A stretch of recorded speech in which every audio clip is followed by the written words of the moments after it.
ఇప్పుడు మనం ధ్యానం చేయాలి అని అనుకోండి, ధ్యానం చెయ్యాలంటే ముందు మనస్సుకు ధ్యానం చేయాలని అనిపించాలి. భోజనం చేయాలంటే ముందు ఆకలి కావాలి. ఆకలి కాకుండానే భోజనం చేస్తే అది కడుపుకి ఏమవుతుందంటే ఎక్కువైపోయి కడుపు బరువు అవుతుంది, భారం అవుతుంది. ఇప్పుడు అందరూ ఈ యోగా చేస్తారు. యోగా ఆసనాలు ఇవన్నీ చేస్తారే, దీనివలన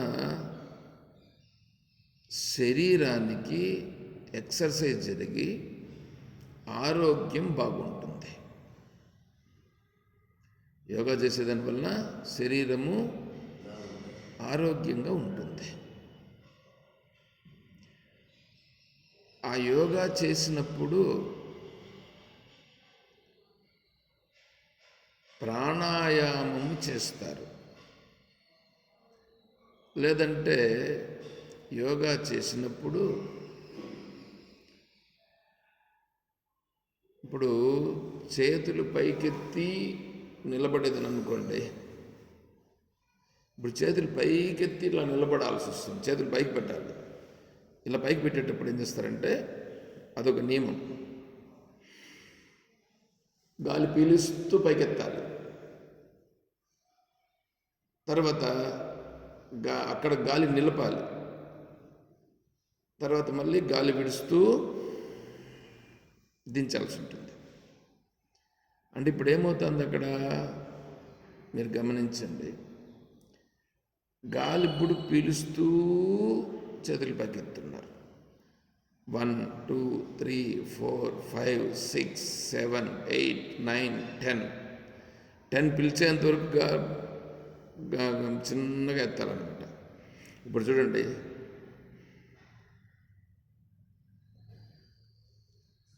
నేను 10 పీలుస్తూ చిన్నగా గాలి బాగా పీల్చుకున్నాను. ఇప్పుడు మళ్ళీ నిలపాలన్నమాట.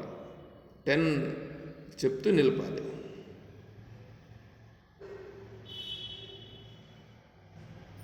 నిలుపుతాను. మళ్ళా 10 చెప్తూ విడిచిపెడతాను.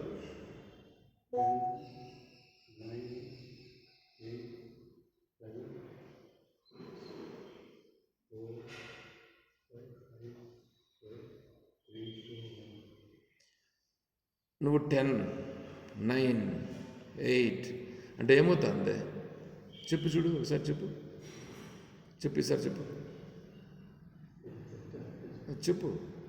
చేతులు పైకి ఎత్తే చెప్పు. నకల చూడు. 10 9 8 ఇట్లనే అనుకో. గాలి ఏమవుతుంది బయట వస్తూ ఉంది. నువ్వు మళ్ళీ గాలి పీల్చుకోవట్లేదా? పీల్చుకోలేదా? సరే. ఇప్పుడు ఏమవుతుంది 10. ఇప్పుడు ఒకసారి చూడండి, మీకు అది ప్రాక్టీస్ కోసం చెప్తున్నాను.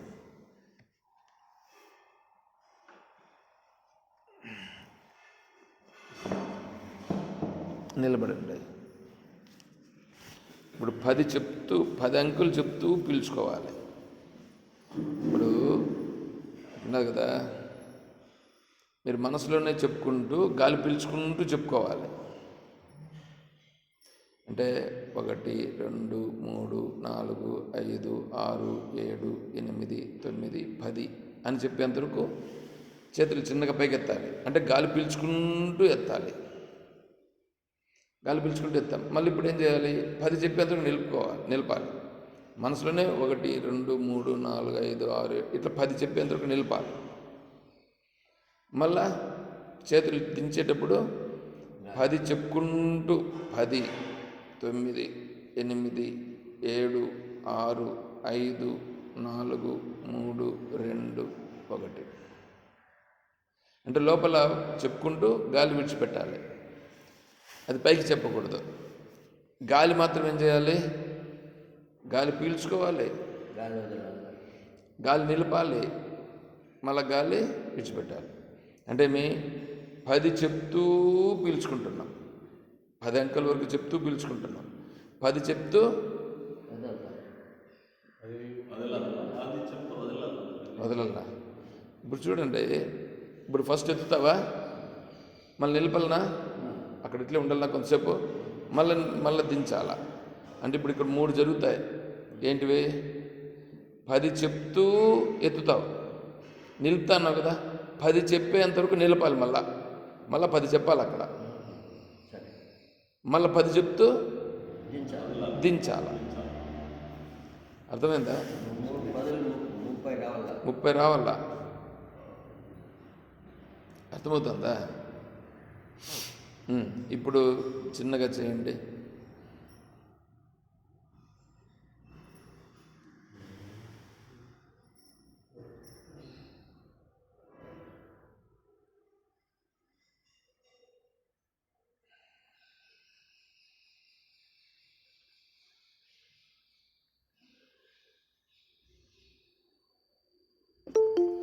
ఇప్పుడేమైంది? ఇప్పుడు చూడండి, ఇప్పుడు మీకు గాలి పీల్చుకోవడం, గాలి కొంచెం నిలపడం, గాలి విడిచిపెట్టడం జరిగిందా? మీరు పని చేస్తున్నారు ఇక్కడ. ఇప్పుడు చూడండి, మీరు ఒకసారి గమనించండి. గాలి ఇప్పుడేం పీల్చుకోలేదు, విడిచిపెట్టలేదు. 1 2 3 4 5 6 7 8 9 10. మళ్ళీ పీల్చకూడదు గాలి. అంటే నువ్వు ఎంచుకుంటూ, అంటే అందుకని నేనేం చెప్పానంటే మనసులో చెప్పుకుంటూ గాలి తీసుకోవాలి. మీరు పైకి చెప్తే గాలి పీల్చలేరు, మనసులో చెప్పుకొని గాలి పీల్చాలి, మళ్ళీ నిలిపి మనసులోనే చెప్పుకోవాలి 10, మళ్ళీ 10 8 7 అవి మనసులో చెప్తూ దించాలి. చూడండి, చెప్పుకునేది తిరిగి మళ్ళీ 10 చెప్పాలి కదా. అవును, 10 చెప్పే వరకు అట్లే ఉండాల, 10 చెప్పేంతవరకు అట్లే ఉండాల, మళ్ళీ 10 చెప్తూ దించాలి. అర్థమవుతుందా? ఇప్పుడు చూడండి,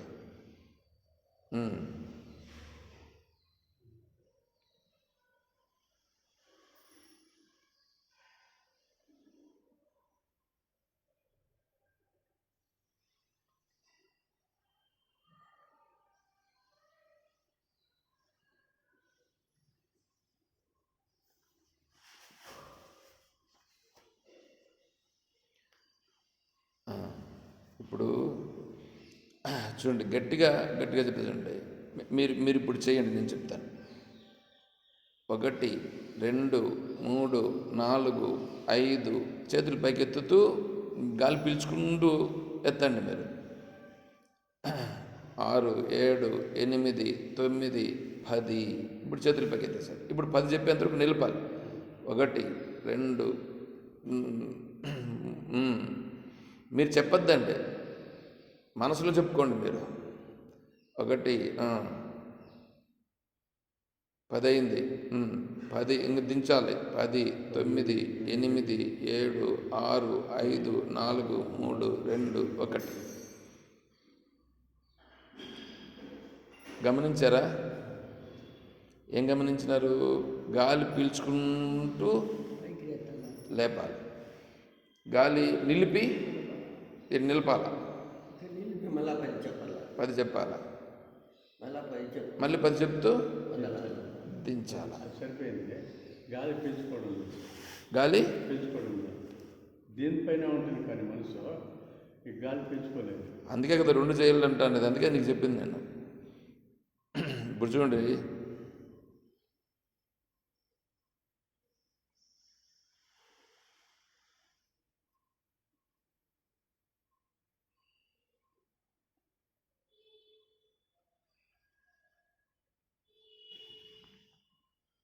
ఇప్పుడు నేను దానిపైన మనసు పెడితే వస్తుంది. వస్తుంది కదా. ఇప్పుడు వచ్చాను అది వచ్చిందా? కూర్చోండి. అంటే ఇప్పుడు ఏం చేస్తున్నాం? గాలి శ్వాస అనేటువంటి దానిపైన దృష్టి పెడుతూ ఈడ ఆసనాలు, ఇదొక ఆసనం, ఇదొక ఆసనం. మళ్ళీ అదే విధంగానే చేతుల్ని కిందికి పెట్టి ఉంచుట. అప్పుడు అది ఇట్లా కూర్చొని కదా, నిలబడుకొని వంచాలి. ఎంతవరకు వంచగలిగితే అంతవరకు. అంటే 10 చెప్తూ వంచడం, మళ్ళా 10 చెప్తూ నిలబడడం, మళ్ళీ 10 చెప్తూ లేవడం. అంటే ఇప్పుడు ఏం చేస్తున్నారంటే ఆసనాలలో ఈ ఆసనములు వేస్తూ గాలిని పీల్చుకోవడం, గాలిని నిలపడం, గాలిని వదలడం జరుగుతుందా? ఇది జరుగుతుంది. అంటే ఇది జరిగినప్పుడు ఏమవుతుందంటే శరీరము ఆరోగ్యవంతం అవుతుంది. శరీరం ఆరోగ్యవంతం అవుతుంది ఒకటి. రెండవది, మనస్సు అక్కడ నిలుస్తుంది. మనసు అక్కడ నిలుస్తుంది.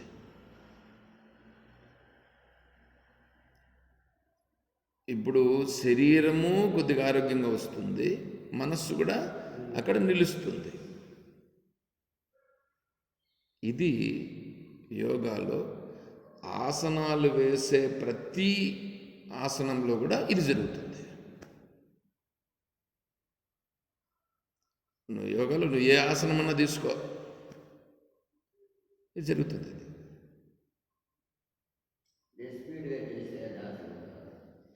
స్పీడ్గా చేస్తే ఎట్లవుతుంది? స్పీడ్గా ఎందుకు చేస్తావు?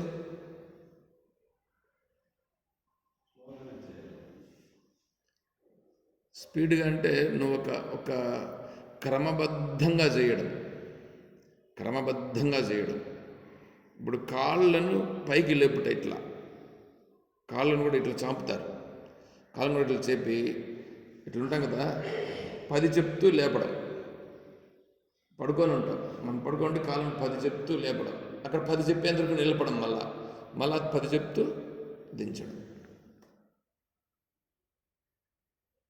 ఇది మనది యోగా క్లాస్ కాదు ఇది. నేను దాన్ని మీకు చూపిస్తున్నా. ఎందుకు చూపిస్తున్నానంటే ఇప్పుడు యోగా చేసేటువంటి వాళ్ళు శరీరము చేత ఈ పని చేపిస్తూ మనసుని ఏం చేస్తున్నారు? శ్వాస పైన దృష్టి పెడుతూ ఈ పని చేస్తున్నారు. 2 పనులు జరిగినాయి లేదా? ఇప్పుడు శరీరంతో ఈ పని చేస్తున్నాం, మనస్సుని శ్వాస పైన కూడా దృష్టి పెడుతున్నాం. ఇవి 2 పనులు జరుగుతున్నాయి. జరిగినాయా? అర్థమవుతుందా? అంటే ఇలా శరీరాన్ని వంచి శ్వాస పైన దృష్టి పెట్టినప్పుడు నీకు రిలాక్స్ వస్తుంది. రిలాక్స్ అంటే శరీరము ఫ్రీ అవుతుంది, మనస్సు కూడా ఫ్రీ అవుతుంది. శరీరము ఫ్రీ, మనస్సు కూడా కొద్దిగా తేలిక పడుతుంది. ఇది లయబద్ధంగా జరుగుతుంది. లయబద్ధంగా అంటే ఈ పని చేస్తూ శ్వాస పైన నిలబడం. ఏమంటే తర్వాత సంగీతం దగ్గరికి రండి. సంగీతం వల్ల ఏమి సరిగమ పదనిస చెప్తారు కదా, సారీగా అంటున్నారా? ఇప్పుడు ఏం చేస్తున్నారు మీరేనండి? ఒకసారి గమనించండి, చెప్పండి, మీ అంతటి మీరు చెప్పండి.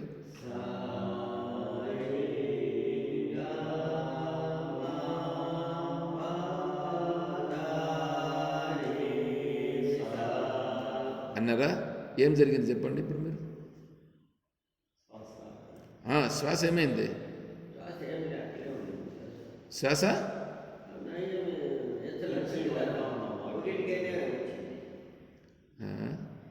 శ్వాసను నేను చెప్తాను. శ్వాసను విడిచిపెట్టినావా, పీల్చినావా? అప్పుడు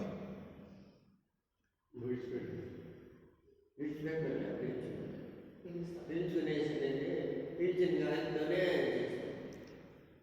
చూడండి సార్ రే గా మా పా దా రే సా. అయిందా? ఏం జరిగింది? ఏం జరిగింది? ఉండే గాలితోనే చేసినాను, అంతేగాని ఉండే గాలితో ఏం చేసినావు? ఉండే గాలితో ఏం చేసినావు? చెప్పుకున్నాను. చెప్పుకున్నాను. అప్పుడు గాలి అంతా ఏమైంది? గాలి అంతా అట్లే ఉంది. ఆ? గాలి బయట గాలి బయట వచ్చింది కదా. నీకు గాలి పీల్చుకోవాలని అనిపించలేదా మళ్ళా లాస్ట్లో? లాస్ట్ అంతా అయిపోయి నుంచి పీల్చుకున్నాను అంతే. అంతా అయిపోయిన తర్వాత పీల్చుకున్నావు అంటే అప్పుడు ఏం చేసినావు నువ్వు? గాలి వదిలిపెట్టాను. గాలిని వదిలిపెట్టినావు కదా. గాలిని వదిలిపెట్టినావా లేదా స్వామి? వదిలిపెట్టినా.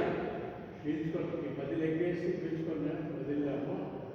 ఈ 10 లెక్కేసి సాయిగమ్మ పదనిస అనేది 10 అయింది. తిరిగి గాలి బయట వచ్చేసింది. నువ్వు ఫస్ట్ ఇది విన్నప్ప, నువ్వు సా సా అంటుంటే గాలి వస్తుందా లేదా? వచ్చింది.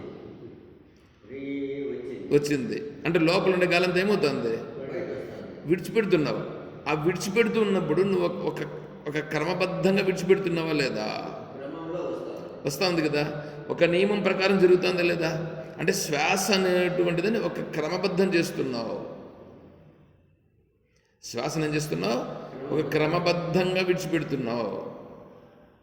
సాగు ఒకసారి, నాలుగు ఒకసారి. నువ్వు ఏసారన్నా విడిచిపెట్టింది కాక ఆ శ్వాసను విడిచిపెట్టడం జరుగుతూ ఉంది. అర్థమవుతుందా? అంటే ఇప్పుడు వీళ్ళు ఏం చేస్తున్నారంటే గానమును ఎవడైతే ప్రాక్టీస్ చేస్తున్నాడు, బృహదారణ్యకోపనిషత్తులో ఉంది ఇదంతా. నేను ఊరికే చెప్పట్లే, ఉపనిషత్తులో ఉండేదని చెప్తున్నాను. ఎవడైతే శ్వాసని అంటే వాడు చెప్తా ఉండేదేమో పైకి సారీగా ఇవి అంటున్నాడు, కానీ దృష్టి అంతా శ్వాస పైన ఆటోమేటిక్గా ఉంది. శ్వాస ఆటోమేటిక్గా జరుగుతుంది లేదా? శ్వాస విడిచిపెడుతున్నాడు లేదా? శ్వాస విడిచిపెట్టడం జరుగుతున్నది, మళ్ళీ దాన్ని తీసుకోవడం కూడా మళ్ళీ జరుగుతుంది. అంటే ఇప్పుడు వీడేమవుతుంది, ఇప్పుడు బాలసుబ్రహ్మణ్యం గారు 5 నిమిషాలు గుక్క తిప్పుకోకుండా ఒక పాటను ఏదో చెప్పాడు. 5 నిమిషాలు గుక్క తిప్పుకోకుండా 5 నిమిషాలు నిలపగలమా మనమ్మ?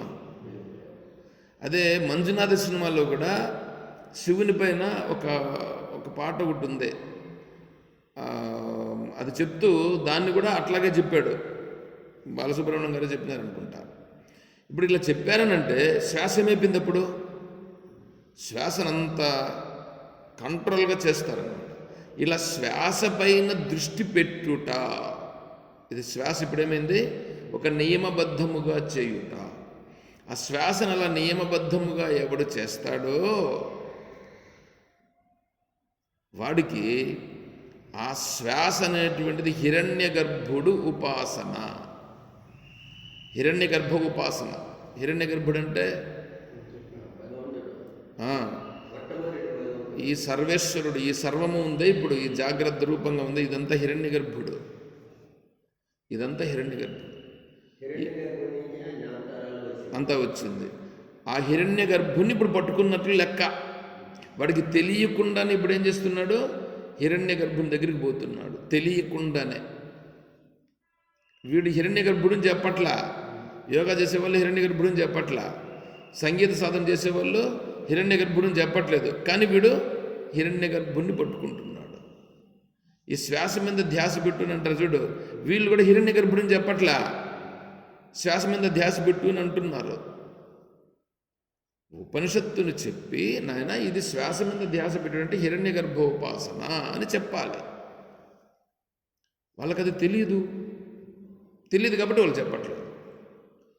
కాబట్టి ఈ శ్వాస మీద ధ్యాస పెట్టుట అనేది సంగీతములో ఎవడైతే చేస్తాడో వాళ్ళను గంధర్వులు అని అన్నారు. గంధర్వులు గానం పైన చేసేవాళ్ళు వాళ్ళు గంధర్వులు. గంధర్వులు ఆ లోకంలో ఉన్నారా అంటే ఆ లోకంలో కాదు. ఇప్పుడు ఇక్కడ గానమును ఎవడైతే అభ్యాసం చేస్తున్నాడో, గానమునందు ఎవరైతే దృష్టి పెట్టున్నాడో వాడంతా గంధర్వుడే. ఇప్పుడు గంధర్వులు ఎక్కడున్నారంటే గానము శ్వాస పైన ఇది పెట్టి వాళ్ళు ఇది చేస్తారు, వాళ్ళు గంధర్వులు. వాళ్ళు ఆ శ్వాస పైన ఎంత ఇది కాన్సన్ట్రేషన్ చేస్తారో ఆ శ్వాస ప్రభావము చేత, ఆ హిరణ్య గర్భోపాసన చేత వాళ్ళు ఐశ్వర్యవంతులు అవుతారు. వాడి దృష్టి అది ఉంది. వాడి హిరణ్య గర్భంపై దృష్టి పెట్టాడు కదా, శ్వాసను పిలిచాడు కదా. ఏ ఉద్దేశంతో చేశాడు? వాడు అదంతా నేర్చుకుంటున్నాడు కదా, సంగీతం నేర్చుకున్నాడు కదా. దేనికి? డబ్బుల కోసం నేర్చుకున్నాడా లేదా భగవంతుని స్తుతించేదానికి నేర్చుకున్నాడా? డబ్బుల కోసం నేర్చుకున్నాడు. భగవంతుని స్తుతించడం కోసం అయితే వాడు భగవంతుని స్తుతిస్తూ ఉండాలా. సినిమాలకు పోయి పాటలు ఎందుకు పడతాడు? ఈ అన్నమాచార్య కీర్తనలు నేర్చుకున్నారు. అన్నమయ్య డబ్బుల కోసం పన్నాడా? భగవంతుని స్తుతించుట కోసం పాడాడు. త్యాగరాజస్వామి భగవంతుని ఆరాధించుట కొరకు పాడాడు. అంటే శ్వాసను భగవద్భావనలోకి వాళ్ళు పంపించారు. వీళ్ళు దాన్ని పట్టుకొని ఈడ కచేరీలు చేస్తూ డబ్బులు సంపాదించుకుంటున్నారు. అంటే వీడి ఉద్దేశం ఏంటంటే డబ్బులు సంపాదించడం అనే ఉద్దేశంతో వీడు చేశాడు కాబట్టి వాడికి డబ్బులు వస్తుంది. అర్థమవుతుందా? వీడు డబ్బులు సంపాదించాలనే దృష్టితో తీసేయండి అమ్మగారు, పర్లేదు. డబ్బులు సంపాదించాలనే దృష్టితో వీడు శ్వాస మీద దృష్టి పెట్టాడు కాబట్టి వాడికి తెలియకుండానే వాడికి డబ్బులు అనేటువంటివి వస్తాయి. అర్థమవుతుందా? అంటే వీడు శ్వాస పైన దృష్టి. శ్వాస అనేటువంటిది హిరణ్య గర్భోపాసన ఓం. కాబట్టి ఇక్కడ మనం వచ్చి ఏం చేస్తున్నాం? ఇక్కడ మనం ధ్యానం చేయాలని అనుకుంటున్నాం. ధ్యానం చేయాలంటే ఇప్పుడు మనం కూడా ఏం చేయాలంటే, ఇప్పుడు మనము శరీరం పైన దృష్ట్యా, లేకపోతే డబ్బుల పైన దృష్ట్యా, లేకపోతే ఇంక దేనిపైన దృష్టి అనేది నువ్వు నిర్ణయం చేసుకోవాల్సి వస్తుంది. నువ్వు ధ్యానం చేసేటప్పుడు ఓం చెప్పాల్సి వస్తుంది. ఓం చెప్తున్నా. ఇప్పుడు ఓం చెప్పండి.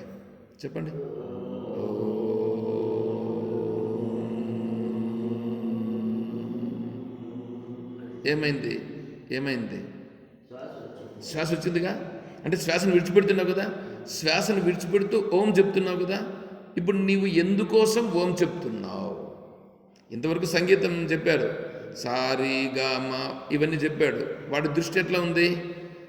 ఆ సంగీతమును నేర్చుకుంటూ దాని ద్వారా వాడు ఏదో కీర్తి కావాలనో, ప్రతిష్ఠ కావాలనో, ఏదో లోకంలో పేరు ప్రఖ్యాతులు కావాలన్నా కదా ఉంది వాడికి. దాంతో ధనం సంపాదించాలని కదా ఉంది వాడికి. అందువల్ల అది వస్తుంది వాడికి. దాన్ని సంపాదించి పెడతా ఉండేది ఎవరు సంపాదించి పెడుతున్నారు అనుకున్నారు? శ్వాస ఉందే, శ్వాస సంపాదిస్తుంది. శ్వాస అంటే హిరణ్య గర్భునికి చెప్తున్నాడు వాడంతటి వాడే హిరణ్య గర్భుని చెప్తున్నాడు. హిరణ్య గర్భుడు వాడి ఉద్దేశాన్ని అనుసరించి ఆ హిరణ్య గర్భుడు వాడికి ఏది కావాలో అది ఇస్తున్నాడు. నేను చెప్పే పాయింట్ మీకు క్యాచ్ అవుతుందా? అంటే ఈ యోగా చేసేవాడు దేనికి, ఏ ఉద్దేశంతో చేస్తున్నాడు? శ్వాసక్రియలు సక్రమంగా జరగాలనుకుంటే, ఆరోగ్యం బాగుండాలనుకుంటే, పోతే మనశుద్ధి కలగాలని వాడికాడు ఉంది. వాడుకుందా మనశుద్ధి కలగాలనే? యోగా చేసేవాడికి మనశుద్ధి కలగాలని ఉందా? నీ గురించి నేను అడగల. ఇప్పుడు యోగా గురించి చేసేవాడి గురించి కదా మాట్లాడుతున్నాం. వాని గురించి మాట్లాడు. దాన్ని మీకు ఉదాహరణగా చెప్పాను కాబట్టి అడుగుతున్నా. వాడి దృష్టి ఎలా ఉంది? వాడు మనశుద్ధి కోసమని చేస్తున్నాడా? సంపాదన ప్రధానం ఒకటి. ఆ సంపాదన ప్రధానం వాడి దృష్టిలో ఉంది. వాని దగ్గరికి వస్తారే వాళ్ళందరూ డబ్బులు పెడతారు. ఇప్పుడు జిమ్ములంతా ఎందుకు ఏమనుకుంటున్నారు? అదంతా యోగాసనాలే. ఇప్పుడు దాన్ని ఇట్లా పట్టుకుంటాడు, డంపుల్స్ ఎత్తాడు, డంపుల్స్ ఎత్తా అంటాడు. వాడు ఎట్లా అంటే అట్లా ఎత్తితే శరీరం దెబ్బతింటుంది. దాన్ని డంపుల్స్ పట్టుకొని లెవెల్గా గాలి పీలుస్తూ ఎత్తాలా. కావాలంటే అక్కడికి వెళ్ళి చూసుకోండి. మళ్ళీ అక్కడ గాలి నిలబెట్టి పట్టుకోవాలి. మళ్ళీ గాలి ఇడిచిపెడుతూ దింపాల్సి వస్తుంది. ఇవన్నీ జరుగుతూ ఉంటాయి. ఇక్కడ శారీర ఆరోగ్య దృష్టి రీత్యా వాళ్ళు అవి చేస్తారు. శరీరం బాగుంటుంది, శరీరం బాగుండడం ఒకటి. రెండవది ఆ సమయంలో యోగా చేసే సమయంలో ఈ శ్వాస కంట్రోల్గా పోతూ వచ్చేటట్లుగా నియమం ఉంటుంది కాబట్టి అప్పుడు ప్రశాంతంగా ఉంటాడు. ఆలోచనలు ఉండవు, అప్పుడు ఆలోచనలు ఉండవు, ప్రశాంతంగా ఉంటాడు. ఇది లోకంలో ఉండేటువంటి వాళ్ళకు శాంతి ఉండదు. లోకంలో ఉండే వాళ్ళందరికీ కష్టాలు, దుఃఖాలు అవన్నీ ఉంటాయి. వాడు దాని నుంచి ఏం చేస్తాడు, దాంట్లో నుంచి ఎట్లా బయటపడాలని వాడికి తెలియదు. దేవుని దగ్గరికి పోతాడు, దేవుని దగ్గరికి పోయి నమస్కారం చేస్తాడు, దేవుని దగ్గరికి పోయి ఏదో పూజ చేపిస్తాడు. వీడి మనసులో ఉండే బాధ ఎట్లా పోతుంది? పోదు. అందుకని అప్పుడు వీడు యోగా సెంటర్కి పోతాడు. యోగా సెంటర్కి పోతే ఈ శ్వాస మీద దృష్టి పెట్టడం, ఈ శరీరం మీద చేసేటప్పటికి, రెండు చేసేటప్పటికి ఇప్పుడు మనస్సు ఏమవుతుంది, అక్కడ ఏకాగ్రమవుతుంది. మనస్సు ఏకాగ్రమవుతుంది. ఏకాగ్రమైనప్పుడు అప్పుడు మనస్సు కొంచెం కదలకుండా నిలుస్తుంది. మనస్సు కదలకుండా నిలుస్తుంది. అప్పుడు ఏమవుతుందంటే వీడికి కొంచెం మనస్సు అనేది శాంతమవుతుంది. కొంచెం మనస్సు నీళ్లు చల్లినట్లుగా, అగ్గిపైన నీళ్లు చల్లినట్లుగా శాంతమవుతుంది. నేను చెప్తా ఉన్నానే, మీకు ఇప్పుడే అర్థం కాకపోతే మీరేం చేయాలంటే, నేను రికార్డ్ చేసి మళ్ళీ మీకు పెడుతున్నాను. మళ్ళీ వింటే మీకు అప్పుడు ఏమవుతుందంటే, రెండోసారి వింటే మళ్ళీ మీకు అర్థమవుతుంది. అది అప్పుడు ఏమవుతుందంటే, ఈ యోగా చేసేటువంటి స్థితికి వాడు వెళ్ళి, ఇప్పుడు లోకంలో వాడికి అంతా తిరుగుతూ ఉంటే అంత గజిబిజిగా ఉంది కదా వాడి మైండ్, దాన్ని ఎలా కంట్రోల్ చేయాలో తెలియలేదు. దేవుని దగ్గరికి కూడా పోయాడు, ఆటికి పోయాడు, ఈటికి పోయాడు, ఏడాటికి పోయాడు, తిరిగాడు, ఏం కంట్రోల్ కాల. అందుకని యోగా సెంటర్కి పోయాడు. యోగా సెంటర్కి పోతే ఆడ డబ్బులు కట్టి ఈ పని చేసే లోపల కొంచెం మనస్సు శాంతమవుతుంది. అందువల్ల వాడు ఏమవుతాడంటే యోగాకు పోవడం ప్రారంభిస్తాడు. అందుకు యోగా దగ్గరికి పోతాడు వీడు. వీళ్ళు ఈ సంగీత సాధకులు ఉన్నారే, వాడి దృష్టి కూడా ఏమంటే, వాడు సంగీతంలో వాడు ప్రాక్టీస్ చేస్తాడు. వాడికి తెలియకుండానే శ్వాస మీద దృష్టి పోతున్నది. ఈ నాట్యం చేసేవాళ్ళు కూడా ఉన్నారే, నాట్యం చేసేవాళ్ళు కూడా, వాళ్ళని కూడా మీరు గమనిస్తే తెలుస్తుంది. భంగిమలు పెడతాడు. భంగిమలు పెట్టాలనంటే వాడు ఇట్లా పెట్టి నిలపాలనుకో, ఇట్లా పెట్టి నిలపాలన్నప్పుడు శ్వాస ఏమవుతుంది అనుకుంటున్నారు మీరు? ఆ భరతనాట్యం చేసే వాళ్ళ దగ్గరికి వచ్చి చూడండి, వీళ్ళు కొడుతూ ఉంటారు. ఇలా లయబద్ధమైనటువంటి కాళ్ళు కూడా వేయడం, దానికి సంబంధించిన శరీరాన్ని తిప్పడం అనేది చేస్తూ శ్వాసను కూడా కంట్రోల్ చేయాల్సి వస్తుంది. తర్వాత ఇంకోటి చెప్తానేనండి, వాళ్ళు ఒక ప్లేట్ పైన నిలబడతారు. తలపైన ఒక బిందె ఒకటి పెట్టుకుంటారు. ఈ చేతిలో ఒకటి పెట్టుకుంటారు. ఏంటో పెట్టుకుంటారు, చేతులు పెట్టుకుంటారు, చెమ్ములు కూడా పెట్టుకుంటారు. ఇప్పుడు వీళ్ళు డ్యాన్స్ చేయాలి, నాట్యం చేయాలి. నాట్యం చేస్తూ శివలింగాన్ని వెయ్యాలి. శివలింగాన్ని వేస్తారు. బొమ్మ పడుతుంది అక్కడ. ఆ ప్రాక్టీస్ చేయాలనంటే ఈ పైన అనేది పడకూడదు, ఇవి రెండు పడకూడదు. కాళ్ళతో దీన్ని ఇట్లా లయబద్ధంగా చేస్తూ ఇట్లా తిరుగుతూ దాన్ని పెట్టాలి. ఇట్లా చేయాలనంటే ఎంత ప్రాక్టీస్ కావాలి. అప్పుడు శ్వాసను ఏం చేస్తారు తెలిసే వాళ్ళు? శ్వాసను శ్వాస నిలుపుతారు. అంటే వాళ్ళు దీన్ని నిలుపుతూ, దీన్ని పట్టుకుంటూ, కాళ్ళతో ఆడుతూ దీన్నంతా ఇక్కడంతా చేస్తారు. అంటే ఏమవుతుంది, ఇప్పుడు ఇక్కడ శ్వాస మీద దృష్టి పెట్టారు వాళ్ళకు. తట్ట మీద కూడా అదే చెప్తాను, ఇది తట్ట మీద పెట్టి కాళ్ళు పెట్టి కదా ఆడుతున్నారు వాళ్ళు. ఆడుతూ ఇట్లా చేస్తున్నారంటే మనస్సు ఇప్పుడు దీని మీద ఏకాగ్రం కావాలన్నా వద్దా? మనస్సు ఏకాగ్రం అవుతుంది, శ్వాస మీద దృష్టి పెడతారు, ఇవి రెండు చేస్తారు. అందువలన ఆ పని జరుగుతుంది. అప్పుడు వీళ్ళకి ప్రేక్షకులందరూ చూస్తున్నారు లేదా అనేది కాదు, వాళ్ళ దృష్టి దీనిపైన ఉంటుంది, ఏకాగ్రం అవుతుంది. అంటే అంటే ఆ మనస్సును ఏకాగ్రము చేయుట అనే పనిని వాళ్ళు అక్కడ చేస్తున్నారు. ఇదంతా ఎందుకు చేశాడు వాడు? మనస్సు ఏకాగ్రం కావాలి, మనశుద్ధం కావాలని చేసినాడు వాడు. డబ్బుల కోసం చేశాడు, సంపాదన కోసం. ఆ టాలెంట్ చూపించి నేను ఇట్లాంటివన్నీ డబ్బులు సంపాదించాడు. మళ్ళా ఈ దాన్ని ఏమంటారు,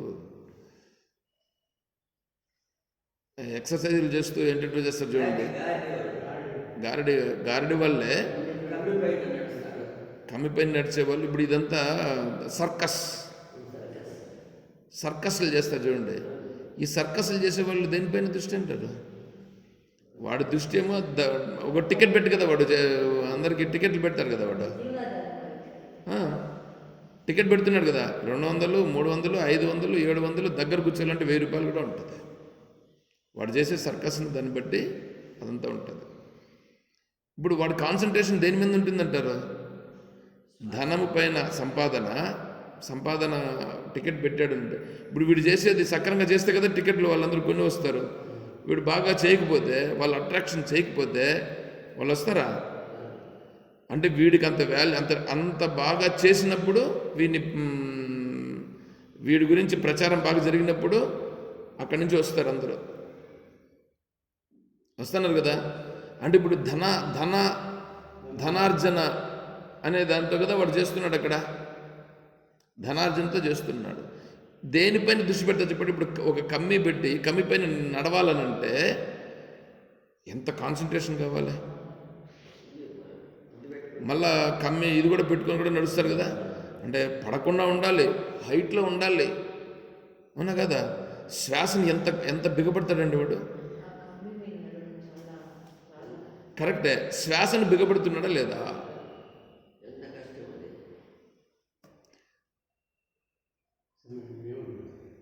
చేస్తూ ఉన్నాడు, చూస్తూ ఉంటాం మేము. ఆడియన్స్ ఏం చేస్తాం చూస్తూ ఉంటాం. వాడు శ్వాస మీద ధ్యాస పెడతా ఉన్నాడు అని మీరు చెప్తా ఉంటే తెలుస్తాం. ఇప్పుడు నువ్వు చూడు, మనకు కావాల్సింది చూడు.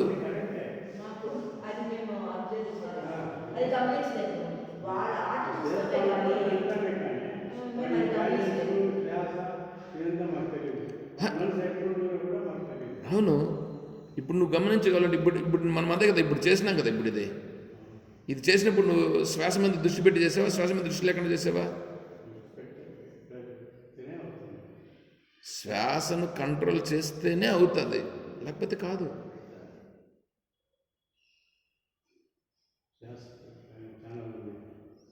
ఏమనుకుంటున్నారు?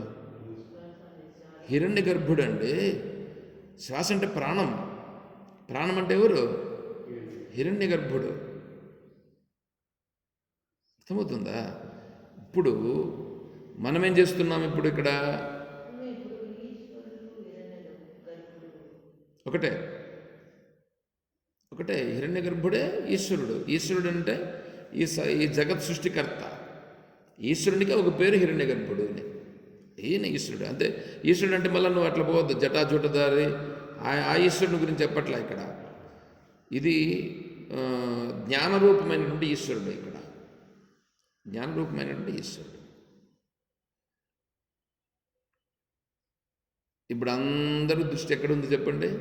సంపాదన, శ్వాస, శరీరం, లయబద్ధం ఇవన్నీ జరుగుతున్నాయి లేదా? వాడు ఎవ్వడు యోగా దగ్గరికి పోయినా శ్వాస మీదనే ఉంది, శరీరం పైన ఉంది, సంపాదన పైన ఉంది. ఉందా? సంగీతం దగ్గర కూడా అట్లే ఉందా? సర్కస్లోనూ అలాగే ఉందా? భరతనాట్యంలోనూ అలా ఉందా?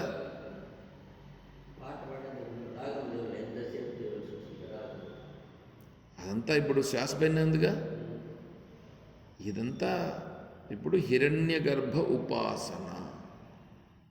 హిరణ్య గర్భుని వాళ్ళు తెలియకుండానే అలా ఉపాసన చేస్తున్నారు. వాడి ఉద్దేశ్యమును అనుసరించి ఆ హిరణ్య గర్భుడు వాళ్లకు అనుగ్రహిస్తున్నాడు. ఇప్పుడు మనం ఏం చేస్తున్నాం? వీటికి వచ్చి మనము ఓం చెప్తున్నాం. ఇందుకోసం నేను ఇవన్నింటినీ తీసుకొని వచ్చింది.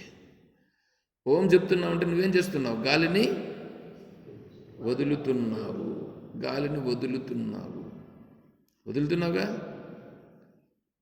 ఓం, గాలిని వదులుతున్నావు. నువ్వు ఇప్పుడు ఏం చేయాలంటే గాలిని విడిచిపెట్టి, గాలి విడిచిపెడుతూ ఓం చెప్పాలి, లేదా ఓం చెప్తూ గాలిని విడిచిపెట్టాలి. గాలిని విడిచిపెట్టేటప్పుడే ఓం, గాలిని పీల్చుకునేటప్పుడు నువ్వేం ఓం చెప్పాల్సిన లేదు. బాగా శ్వాసను బాగా తీసుకోవాలి. తీసుకొని గాలిని విడిచిపెట్టేటప్పుడు ఓం చెప్పి విడిచిపెట్టాలి. విడిచిపెట్టి ఏం చేయాలంటే మళ్ళీ అక్కడ నిలిపేయాలి. ముందు నన్ను చూడండి, నన్ను చూసి అర్థం చేసుకోండి. ఫస్ట్ అర్థం చేసుకుంటే తర్వాత చేస్తారు. ఇప్పుడు ఏంటంటే నీకు ఏం కావాలి అర్థమవుతుందా? నీకేం కావాలి? నీ సంకల్పం ఏమి, ఎందుకోసం నువ్వు ఓం పట్టుకుంటున్నావు అనేది ముందు నిర్ణయం కావాలి. వేరే వాళ్ళను హింసించడం కోసం చేస్తున్నావా? హింసిస్తావు. ఆ సామర్థ్యం వస్తుంది నీకు. లేదండి ధనాన్ని సంపాదించాలి, ఆ సామర్థ్యం వస్తుంది. నేను చెప్పినట్లు జరగాలి, ఆ సామర్థ్యం వస్తుంది. ఏ దృష్టితో నువ్వు చేస్తున్నావు ఇప్పుడు ఇక్కడ? అర్థమవుతుందా? ఏం కావాలి మీకు?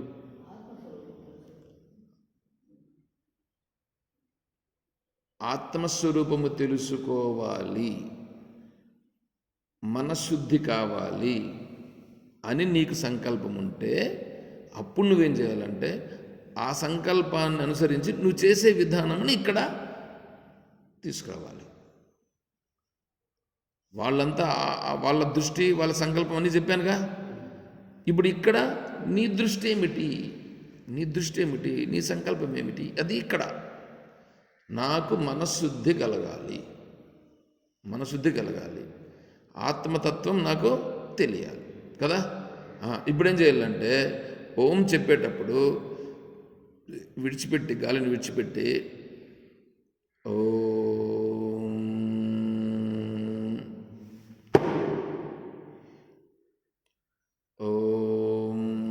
చెప్తున్నామని అనుకోండి. చెప్పేసి అయిపోయిన తర్వాత ఎంతసేపు అనుకుంటా ఉండేది కాదు. ఎంతసేపు అట్లా అనుకుంటా ఉండేది కాదు. నువ్వు ఎంతసేపు ఇది చేస్తావో, గాలి బాగా పీల్చుకున్నావు కదా, మిమ్మల్ని ఇప్పుడు చేయమన్నానా నేనేం చెప్తున్నాను? మీ దగ్గర అభినయం చేస్తున్నా నేను. అంటే నన్ను గమనిస్తే మీరు చేస్తారు, లేకపోతే మీరే చేస్తామంటే మళ్ళీ నేను ఎందుకు ఇంకా అభినయం? మీకు తెలిసే దానికోసం చెప్తున్నాను. ముందు దాన్ని చూసి తెలుసుకో, తర్వాత మళ్ళీ చెయ్యి. ముందు తెలుసుకో, అర్థమవుతుందా? తెలుసుకొని తర్వాత నువ్వు చెయ్యి. అప్పుడేమవుతుందంటే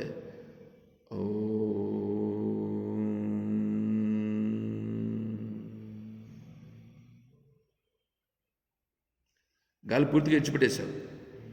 ఇప్పుడు గాలి పూర్తిగా ఇచ్చిపెట్టిన తర్వాత అప్పుడు ఇంక గాలి పీల్చుకోవాలని అనిపిస్తుంది. సైలెంట్ ఉండు ఇప్పుడు అక్కడ. ఇప్పుడు గాలి పీల్చుకోకూడదు, లేకపోతే కొంచెం విడిచిపెట్టేసి నువ్వు అట్లాగే ఉండు. అప్పుడు సైలెన్స్ ఉండాలి. అక్కడ సైలెన్స్ ఉంటుంది, అట్లాగే ఉండాలి. గాలి పీల్చుకోవాలి అని అనిపించకూడదు. గాలి పీల్చుకోవాలని నీకు అనిపిస్తుంది, కానీ నువ్వు అట్లేముండాలా? నువ్వు ఎంతసేపు ఉండగలుగుతావో అంతసేపు ఉండాలి. ఆ సైలెన్స్ అనేది ఉందే, ఆ సైలెన్స్గా ఉండాలి. అంతఃకరణ శుద్ధి కావాలనా? అంతఃకరణ శుద్ధి కావాలనంటే ఇప్పుడు ఏం చేయాలా? ఆ గాలిని విడిచిపెట్టి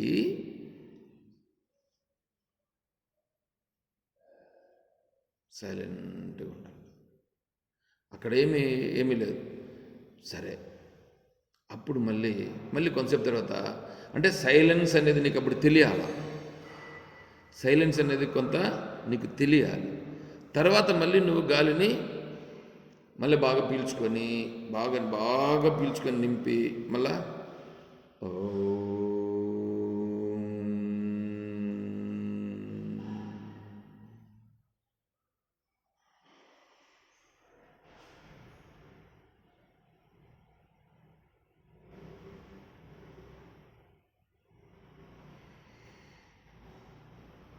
ఇప్పుడు నేను విడిచిపెట్టాను, సైలెన్స్గా ఉన్నాను, మళ్ళీ గాలిని మళ్ళీ పీల్చుకున్నాను. అర్థమవుతుంది? ఆ సైలెన్స్ అనేటువంటిది ఇప్పుడు నువ్వు మెయింటైన్ చేయాలి. ఆ సైలెన్స్లో ఎందుకుంటాలని అనుకుంటున్నానంటే ఆ సైలెన్సే మనశుద్ధి. ఆ సైలెన్స్గా ఉన్నావు చూడు, అది నీకు అనుభవంలోకి రావాలి. అది మనశుద్ధిని కలిగిస్తుంది.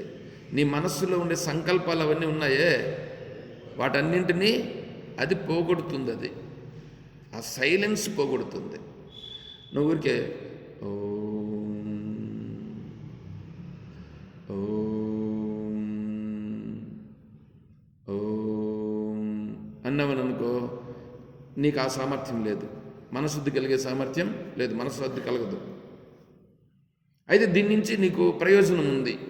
ఏం ప్రయోజనం ఉంటుందంటే శాస్త్రాన్ని పట్టుకునేంతవరకు తీసుకుపోతుంది. అది ఈ ఓంకారాన్ని పట్టుకున్నావు కదా, ఇప్పుడు ఓంకారాన్ని చెప్పినావు కదా, ఈ ఓంకారం చెప్పిన ఓంకారం ఏం చేస్తుందంటే అప్పుడు కూడా గాలిని విడిచిపెడితే చెప్పావు కదా, ఓం ఓం ఓం ఇది చెప్పినావు కదా, ఇదేం చేస్తుంది? నిన్ను అక్కడ వరకు తీసుకెళ్తుంది. ఎక్కడి వరకు? శాస్త్రం వరకు తీసుకెళ్తుంది. ఎందుకంటే ఓంకారాన్ని చెప్తున్నావు కాబట్టి. ఓంకారాన్ని చెప్తున్నావు కాబట్టి శ్వాస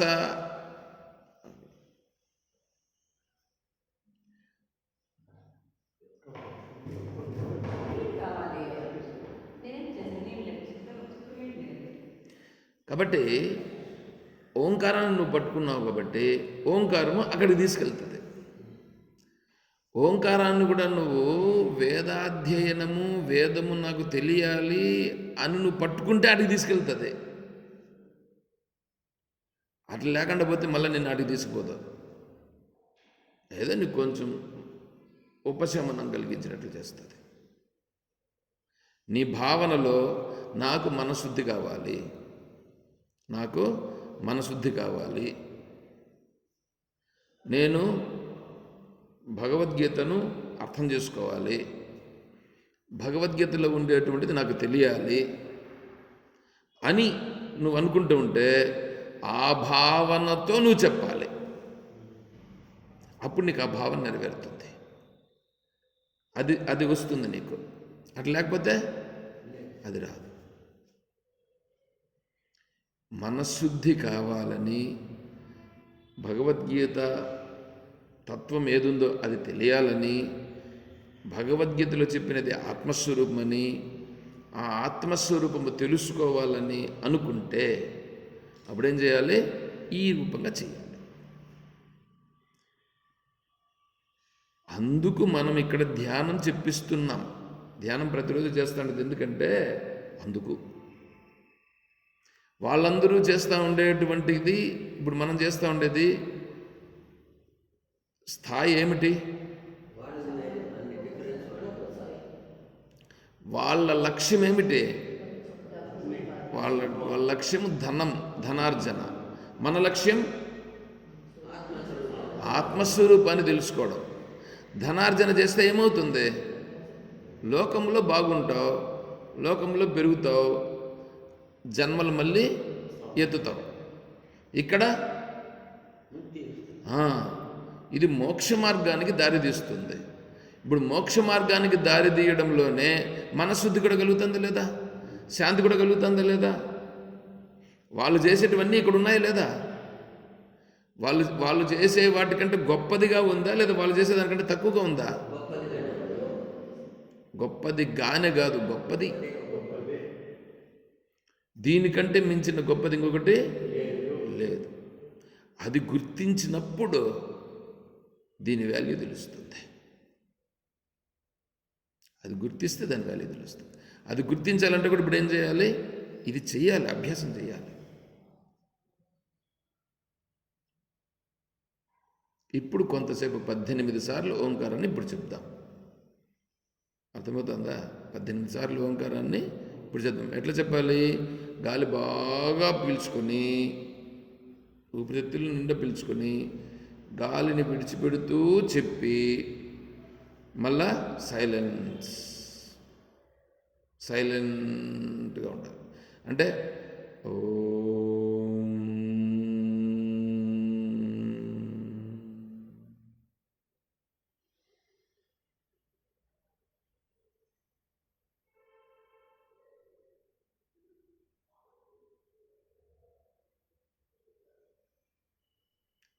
గాలి పీల్చుకోలేదు, విడిచిపెట్టలేదు. ఇప్పుడు మళ్ళీ గాలిని పీల్చుకున్నాం, బాగా నింపినాం.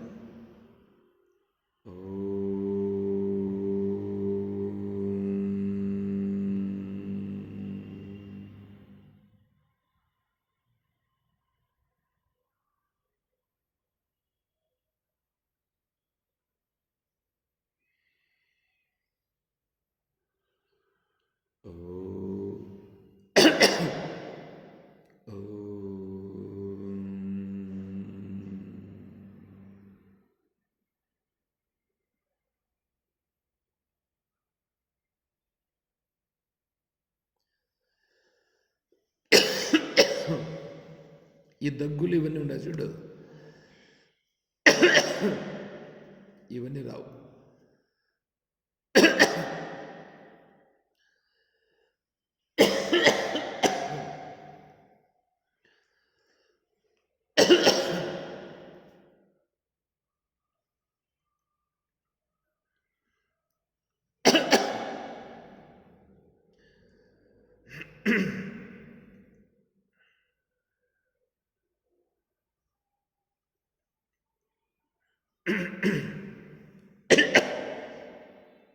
ఇది కరెక్ట్గా మనం చేస్తూ వస్తే, భావన లేకపోతే ఇవన్నీ కూడా ఏమైపోతాయి? ఈ దగ్గు రావడం ఇవన్నీ కూడా ఉండవు.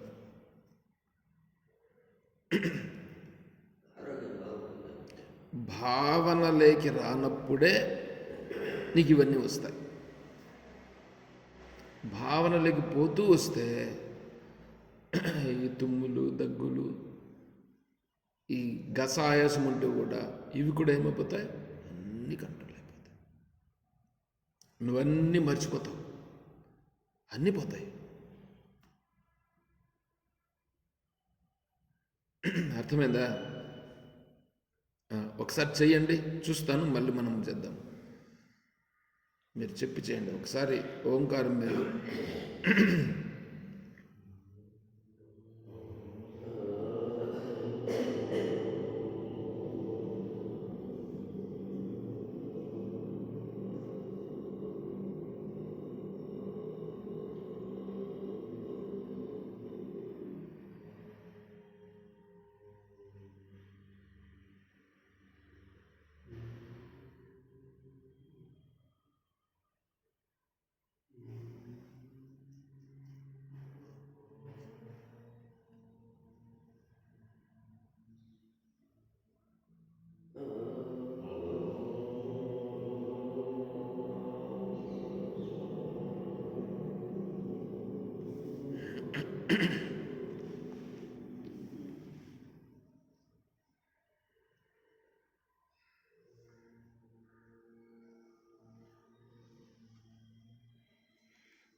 స్టాగ్నేషన్లో గాలి అట్లే ఉండే కానీ అట్లే ఉంటుంది, పోదు రాదు. ఉండేది అట్లే ఉంటుంది, పోదు రాదు. మళ్ళా పీల్చుకునేటప్పుడు వస్తుంది, పోతుంది. అది రావాలి. వదలాలా, స్టాగ్నేషన్లో పెట్టాలా, మళ్ళీ పీల్చుకోవాలి. అర్థమైందా? ఇప్పుడు చేస్తామా? రెండు పాదాలు కూడా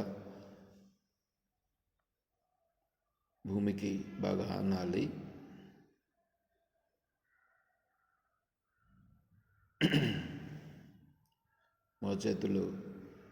చేతులు కాదు, చేతులు మోకాళ్ళ పైన ఉంచుకొని చూపుడు వేలుని బొటన వేలుతో కలిపి బొటన వేలు పైన రావాలి. చూపుడు వేలు బొటన వేలు కంటే క్రింద అణిగి ఉండాలి.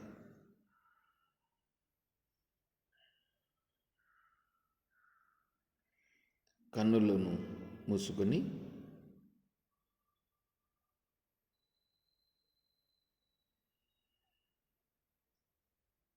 శ్వాసను 2 సార్లు బాగా తీసుకుని విడిచిపెట్టాలి.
రెండు చేతులు జోడించి నమస్కారం చేస్తూ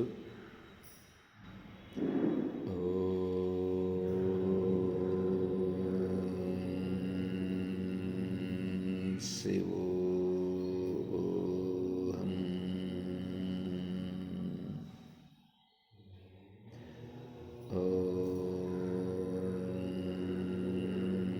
శివోహం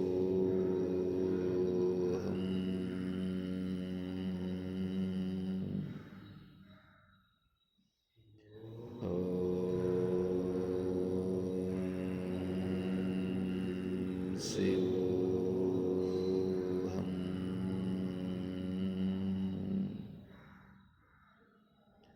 చేతులు రెండు తొడల మధ్యలో పెట్టుకొని విశ్రాంతిగా కూర్చోవాలి. అదే భావనలో ఉండాలి. శ్వాస నెమ్మగా తీసుకొని విడిచిపెడుతూ అదే జరుగుతుంది.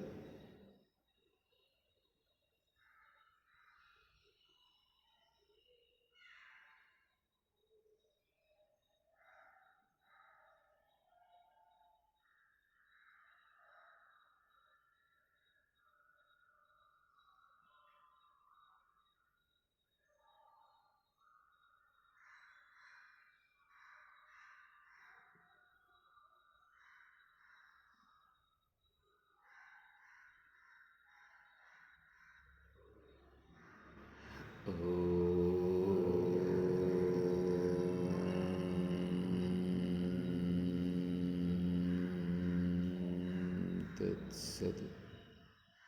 ఓం శ్రీ గురుభ్యో నమః. మనం ఇట్లా ఓంకార ధ్యానం చేస్తే క్రమము ఓం అనేటప్పుడు గాలి లోపలికి వస్తుంది కదా, బయట గాలి తీసుకొని ఇప్పుడు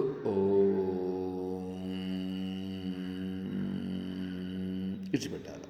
ఇప్పుడు పడితే చాలా దూరం చెప్తాం కదా, అప్పుడు గాలి లోపలికి గాలి లోపలికి మళ్ళీ ఇప్పుడు విడిచిపెడతావు కదా, చెప్తా విడిచిపెట్టినావు కదా, విడిచిపెట్టినావు ఇంకా మళ్ళీ గాలి తీసుకుంటావు కదా తీసుకునేటప్పుడు లోపలికి పోతుంది, వచ్చేటప్పుడు బయట వస్తుంది. అని విడిచేటప్పుడు చెప్పాలా ఓం, విడిచేటప్పుడు చెప్పాలా ఓం. అది విడిచిపెట్టేటప్పుడు చెప్పాలా. సైలెన్స్ పైన దృష్టి ఎక్కువ పెట్టాలి.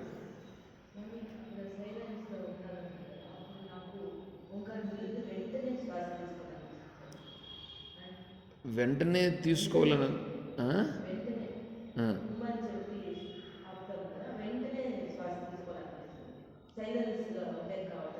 అది ప్రాక్టీస్ చేస్తే వస్తుంది. కొంచెం ప్రాక్టీస్ చేయాలి.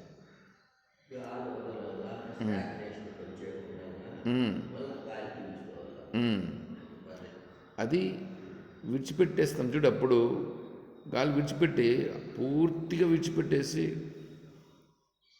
విడిచిపెట్టేద్దండి. అట్లా అనుకున్నప్పుడు కొంత ఉండని, కొంత నేను ఉండగలను అనుకునేటప్పుడు చేసి కొంచెం అట్లున్నాడు. అది ప్రాక్టీస్ చేయాలి. అది ప్రాక్టీస్ చేస్తే వస్తుంది. సైలెన్స్గా ఉండడం అనేది ఎంత ప్రాక్టీస్ చేస్తే నీ మనశుద్ధి అంత కలుగుతుంది. నీలో ఉండేటువంటివి, నీ మనస్సులో ఏ ఉన్నాయో అవన్నీ కూడా వాటి ప్రభావము తగ్గుతూ వచ్చి నువ్వు సైలెన్స్ అనేది ఎంత బాగా ప్రాక్టీస్ చేస్తే అన్నీ అంత పోతాయి. తర్వాత ఈ సైలెన్స్గా ఉంటావు కదా, దాన్ని ఇంకొకటి కూడా చెప్తున్నా నేను. ఇప్పుడు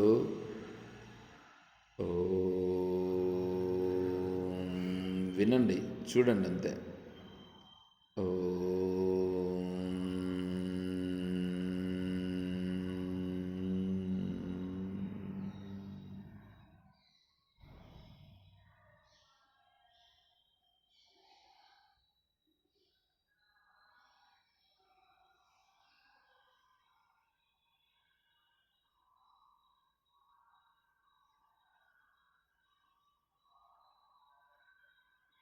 ఇప్పుడు సైలెన్స్గా ఉన్నాను కదా, ఈ సైలెన్స్గా ఉన్నాను చూడండి.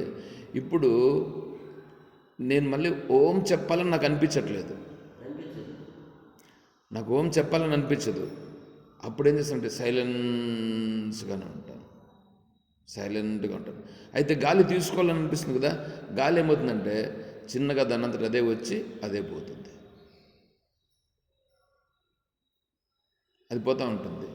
మళ్ళా కొంతసేపు తర్వాత నాకు మళ్ళా ఏమైనా అనిపిస్తే అప్పుడు మళ్ళా ఓ మళ్ళా చెప్తా. అంటే ఈ సైలెన్స్ అనేది నువ్వు ఎంత ఎక్కువసేపు ఉండగలిగితే, గాలి పీల్చుకోకుండా కాదు, నువ్వు ఫస్ట్ గాలి పీల్చుకోకుండా కొంతసేపు ప్రాక్టీస్ చేయాలి. ఇది కొంతకాలము జరిగితే నీకు ఆ స్థాయి వస్తుంది. కొంతకాలం జరిగిన తరువాత అప్పుడు నీకు సైలెన్స్గానే నేను ఉండాలి అని అనిపిస్తుంది. సైలెంట్గా ఉండాలబ్బా, సైలెన్స్గా ఉండాలబ్బా అనే స్థితి వస్తుంది. ఆ సైలెన్స్గా ఉండాలనేటప్పుడు ఊరికే శ్వాస అదే ఆడుతుంది. ఫస్ట్లో చెప్పేసినాం,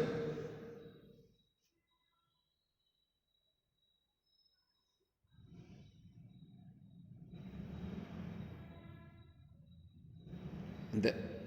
ఆ గాలి పోతూ ఉంటుంది, వస్తుంటుంది, అంతే. అది పోతూ వస్తుంటుంది, నేను మాత్రం సైలెన్స్గా ఉంటాను. అది ప్రాక్టీస్ చేయాలంటే కొంతకాలం పడుతుంది. ఎన్నో సంవత్సరాలు పడుతుంది.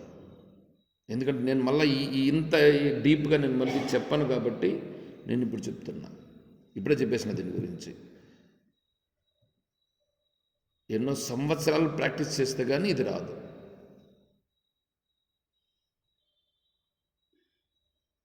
సైలెన్స్గా ఉండిపోవడం అంతే.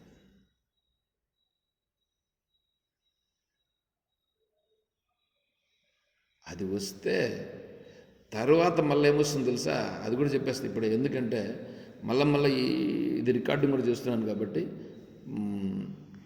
మళ్ళీ ఏమవుతుంది తెలిసిన, ప్రపంచంలో ఉండేవాడిని చూస్తావు, కనిపిస్తూ ఉంటుంది. ఇప్పుడు నువ్వు సైలెన్స్ ఉండేది, నీకు అనుభవం వచ్చిందిగా, దీన్ని చూస్తూ ఉంటే కూడా ఇది సత్యం కాదని అప్పుడు తెలుస్తుంది నీకు.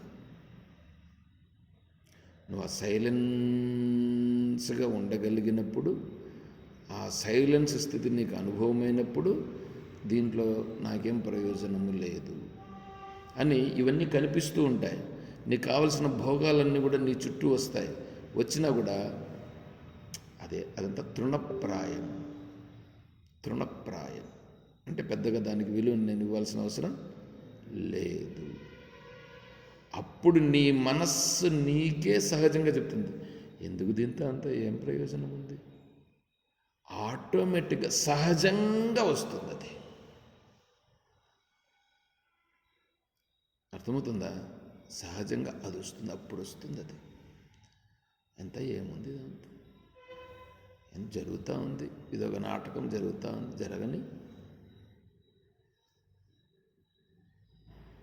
ఎన్నెన్నో కనిపిస్తాయి, ఏమేమో వినిపిస్తాయి, ఏమేమో చేస్తూ ఉంటాం. అప్పుడు నవ్వు వస్తుంది ఇంకా మనకు చూస్తూ.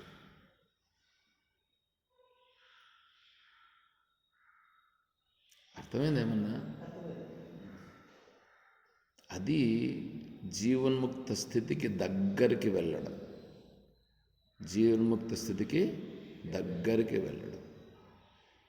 ఆ తర్వాత ఏం పట్టించుకునే పరిస్థితి ఉండదు, అన్నీ జరిగిపోతూ ఉంటాయి. తన సంకల్పం అనేది లేకుండానే జరిగిపోతూ ఉంటుంది. అప్పుడేంటంటే నా అప్పులు తీరిపోయేటంత వరకు ఈ శరీరం ఉంటుంది. ప్రతి ఒక్కటి అప్పులండి, ప్రతి ఒక్కటి అప్పే. నువ్వు ఉన్నావంటే ఇప్పుడు ఎందుకోసం ఉన్నావు తెలుసా? నీ అప్పు తీర్చేదానికి ఉన్నావు. ఈ శరీరం ఇప్పుడుంది, ఇప్పుడు వాడికి అనిపిస్తుంది, ప్రారబ్ధం భుజ్యమానస్య కథం భవతి అని అడిగింది అమ్మవారు. అర్థమవుతుందా? ఇప్పుడు వాడి స్థితిని గురించి అడిగింది. ఇప్పుడు నేను చెప్తున్నానే, వీని గురించి అడిగింది ఇప్పుడు అమ్మవారు. అలా ఉండాలంటే ఎట్లా? ఇంత ప్రాక్టీస్ చేసి ఇంత వస్తే అప్పుడు వాడు ఉంటాడు.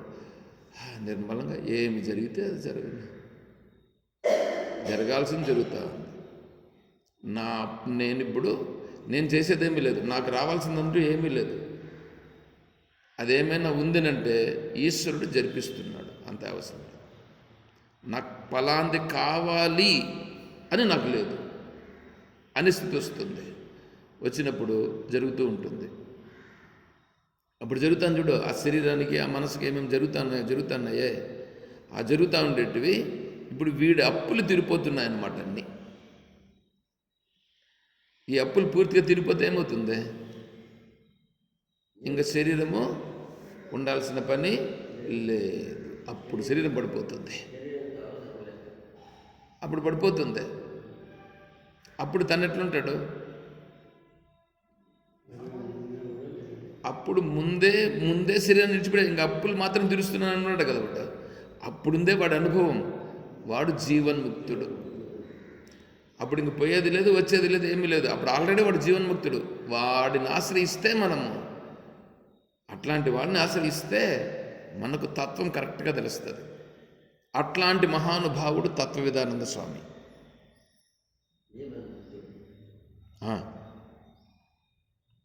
ఆ స్థితిలో ఉన్న మహానుభావుడు తత్వవిధానంద స్వామి. అందుకనే నేను తత్వవిధానంద స్వామి వారిని ఆశ్రయించినాను. కొంతమంది చెప్పుకుంటుంటారు మా ఆచార్యుడు గొప్ప. నేను కన్నా కనిపిస్తే ఆ మనిషి కన్నా కూర్చుంటే తేలుస్తా కావాలంటే. ఇవన్నీ బుద్ధి లేని మాటలు. ఇప్పుడు నేను చెప్పినానే, నేను ఇవంతా చెప్పినానే, ఇవి గమనించండి. వేరే వాళ్ళలో ఉన్నాయేమో. మూఢనమ్మకాలు పట్టుకొని పోతూ ఉండే వాళ్ళని ఏమనాలా? ఇది ఎట్లుంది? ఇది మూఢనమ్మకమా? నీకు ప్రత్యక్షంగా నిదర్శనం అవుతుంది లేదా? నేను చెప్తాను. ఇది ప్రత్యక్షం. శాస్త్రం ప్రత్యక్షం. నీకు అనుభవంలోకి రాకపోతే ఆ శాస్త్రంతో పనులు తీసడబారేయచ్చు. కానీ ఉపనిషత్తు అట్లా చెప్పదు. నీ దగ్గర ఉండేదాన్ని నీ గురించి చెప్తుంది.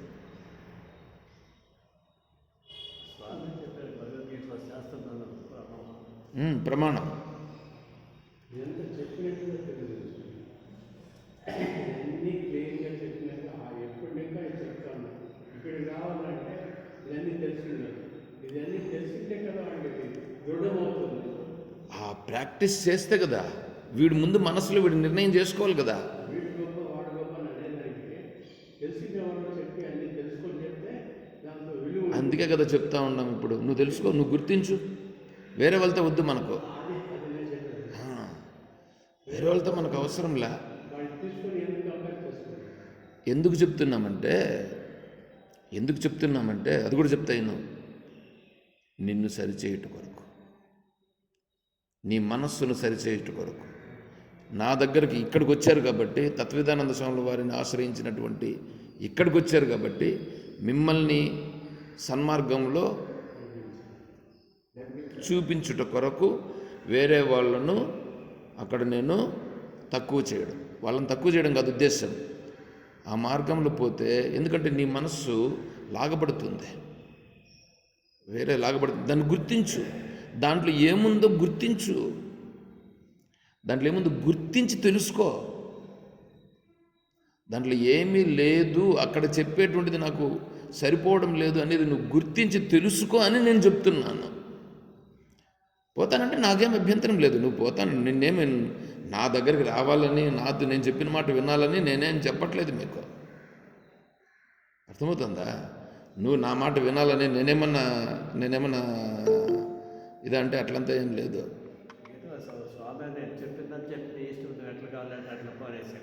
అంతే. కాబట్టి చెప్పడం నా బాధ్యత. అంతే. వినడం మీ బాధ్యత. ఆ మాట రాని.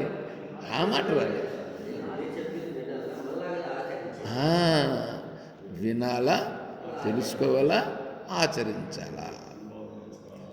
సరేనా? వేరే దాంట్లో నాకేముంది, దీంట్లో ఏముంది అనేది మీరే కంపారిజన్ చేసుకోవాలా. మీ మనస్సులో మీరే నిర్ణయం చేసుకోవాలా. అది కరెక్టా ఇది కరెక్టా తెలుసుకో. స్వామి చెప్తా ఉండేటప్పుడు స్వామి మూర్తి చూసి మనం వాళ్ళు ఎట్లా చెప్తారు ఎట్లా చేస్తారంటే దాన్ని దానికి గమనించాలి.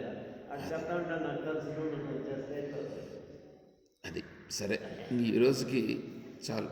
ఇది నేను చాలా చాలా ఇవన్నీ అసలు యాక్చువల్గా చెప్పాల్సింది కాదు ఇవి, కానీ ఇవన్నింటినీ నేను ధ్యానం అనేటువంటి దాని గురించి చెప్పాలని వచ్చింది కాబట్టి అందుకోసం నేను చెప్పేశాను, మొత్తం చెప్పాను. సరే. ఓ